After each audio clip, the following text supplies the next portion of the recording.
Okay, this is a separate video to address what the hate pages have been saying, trying to shame me about asking for my boat slip back. And here's why I'm doing it. They screwed me in 2020 by handing down a punishment that was in violation of Missouri statute. I've checked the records as far as I can go. People for the same infraction, 3 points, $25, have never then had that sanction added to with any future rules and regs violations would be automatic boat slip termination. That's what they imposed on me. And I even have a text from the board of director who made that motion in October of 2020 saying, I don't see any correlation with a trailer in your driveway and that being sufficient or being cause for terminating a boat slip. But they frickin' were out to get me and they did me dirty. So why am I bringing it up now? So I was sharing a boat slip with Andrew Sanchez. Okay. They would not take a lease that I had written to Andrew as proof of ownership when the year before, Mark actually congratulated me for reading the boat slip agreement and saying that you can prove ownership by a title or a lease. And they gave us stickers. So after refusing this year to give him stickers based on that same lease, same boat, we go back and forth. Well, Mark, our GM, figures out that Andrew really just wants to be on his dad's slip as a co-lessee. Now, but here's the problem. That's not allowed and hasn't been allowed since 2018 unless you were a co-lessee previous to 2018 for 2 consecutive years, right? The rules are not an issue for Mark, apparently. He writes up a new boat slip lease agreement allowing and making Andrew a co-lessee to his dad's slip. Clear violation. Look at policy 5. It says no co-leasing arrangements can be made at the LPOA office. I have a copy of it. It was done. So I'm thinking there's got to be a reason this was allowed. Maybe Andrew was a co-lessee for 2 years before and he didn't even know it or forgot. So I asked Mark, how was this done? I would like to inform the Lakewood boaters community that there's some new way that this makes this possible, or what am I not understanding? And Mark responds back, lots of people will not take their boat slip when it's called, when their times, on the list comes up, and they'll just continue slip sharing. To which I replied, Mark, I'm not talking about slip sharing. That is an agreement between two homeowners. The LPOA has nothing to do with it.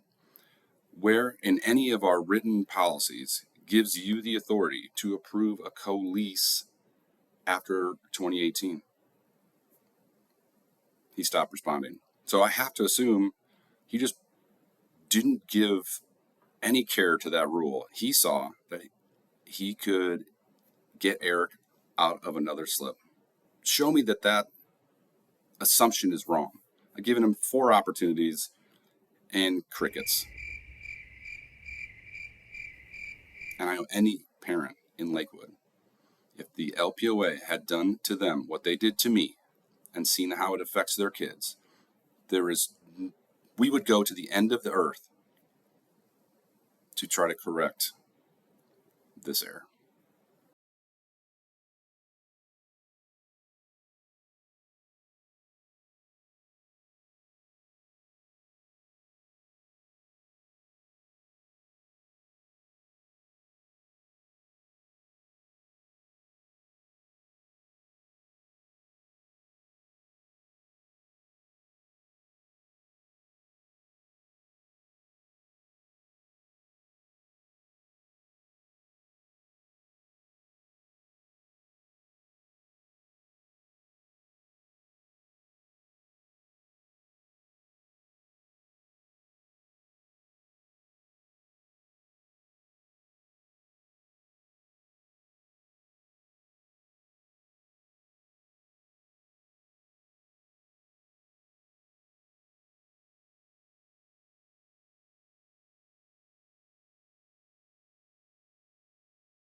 if Mark's it, in 2020, if Mark's going to terminate my boat slip for something anybody else wouldn't even have their boat slip on the chopping block, and then 3 years later, he finds a way to screw me out of another slip, and mind you, to help Andrew, I love that.